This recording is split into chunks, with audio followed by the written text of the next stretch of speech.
Question तो आप सभी के मन में आया होगा कि चीन में कभी आतंकी हमले क्यों नहीं होते। हम लोग कभी ये क्यों नहीं सुनते कि चीन पे किसी ने हमला कर दिया या चीन में बम विस्फोट हुआ, चीन में कोई आंदोलन हो रहे हैं, कोई धरना प्रदर्शन हो रहा है।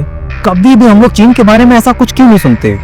अमेरिका के बारे में सुनते हैं, यूरोप के बारे में सुनते हैं, पर चीन के बारे में ऐसा कभी कुछ नहीं सुनते।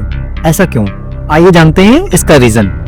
चीन में सरकार के सामने किसी की नहीं चलती। किसी की नहीं मतलब किसी की नहीं चलती। उसका जो मन आएगा सरकार वो करेगी, न कोर्ट न जज, ये सब उसके बाद में।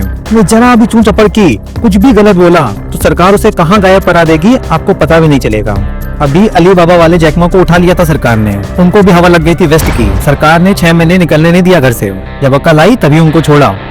चीन में सर्विलांस बहुत अच्छा है, हर आदमी पर कैमरे की नजर है। वहाँ का AI सर्वर इतना स्ट्रॉन्ग है कि 10,000 की भीड़ में भी एक आदमी को पहचान लेगा। इस लेवल की फेस रिकॉग्निशन टेक्निक है उनके पास। लोग कब कहाँ क्या कर रहे हैं, क्या देख रहे हैं, ये सब मॉनिटर होता है वहाँ। चीन अपने नागरिकों को पॉइंट भी देता है, जैसे जोमेटो स्विगी देते हैं, बिल्कुल ठीक उसी तरह। कोई कानून नहीं तोड़ा तो वेरी गुड, गवर्नमेंट जॉब मिलेगी, गवर्नमेंट हेल्प मिलेगी, गवर्नमेंट पॉलिसी का फायदा उठा पाएंगे। गलती से कोई उत्पात मचाते धरे गए तो ट्रेन में सफर बंद, गवर्नमेंट सुविधाएं बंद, राशन पानी बंद। नहीं आके जैसे नहीं कि कुछ भी करो और मजे से घूमते रहो।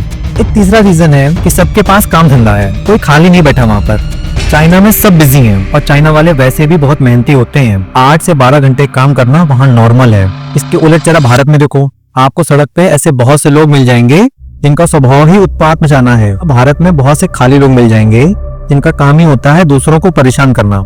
खाली दिमाग शैतान का घर। चाइना की सरकार ने बहुत पहले ही समझ लिया था कि धर्म के चक्कर में लोगों को नहीं पड़ने देना है, इसलिए उसने अपने देश में धर्म को पनपने ही नहीं दिया। अगर वहाँ कोई धर्म मानेगा भी तो वो ऊपर ऊपर से, अपने यहाँ जैसी कट्टरता वहाँ नहीं मिलेगी। चाहे बौद्ध हो, क्रिश्चियन हो या मुस्लिम हो, धर्म को लेके कोई पगलाया नहीं रहता वहाँ पर। इवन मुस्लिमों को वहाँ पर दाढ़ी रखने, रोजा रखने पर भी बैन किया हुआ है। आप वहाँ पर व्यक्तिगत स्वतंत्रता या धार्मिक स्वतंत्रता के नाम पे कुछ भी नहीं कर सकते। अच्छे नागरिक बन के रहिए, तभी चैन से रह पाओगे, वरना गवर्नमेंट आपको रहने नहीं देगी। चीन किसी भी तरह के इंडिविजुअलिज्म को पनपने नहीं देता और कानून की सख्ती सब पर है, चाहे वो अमीर हो या गरीब हो, चाहे कोई नेता ही क्यों ना हो या कोई कितना ही बड़ा बिजनेसमैन क्यों ना हो, सबके लिए कानून बराबर है। आप वहाँ ये कह के नहीं छूट सकते कि फूफा हमारे सरपंच हैं।